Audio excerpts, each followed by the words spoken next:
বিমারিতে ভুগছে, যে পুষ্টির অভাবে, আজকে বডি স্ক্যানার মেশিনের মাধ্যমে আমরা সেই মানুষের, আমরা উপর থেকে তো বুঝতে পারছি যে মানুষের কি কন্ডিশন আছে, কিন্তু ভিতরের ব্যাপারটা তো চোখে দেখা যায় না।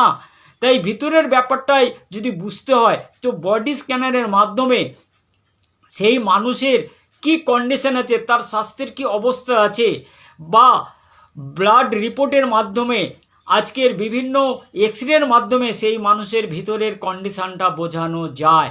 আর সেই সমস্যার একটাই মাত্র কারণ হচ্ছে কি, নিউট্রিশনের ডেফিসিয়েন্সি। আর সেই নিউট্রিশনের ডেফিসিয়েন্সি পূরণ করার জন্য আরসিএমের কাছে আছে, যেখানে আপনার নিউট্রিসিউটিক্যাল মানে প্রচুর প্রোডাক্ট, এবং এই প্রোডাক্টগুলো আপনি যদি কন্টিনিউ নিতে থাকেন তো আপনি এবং আপনার পরিবারে এখানে আপনি সুস্থ থাকতে পারবেন।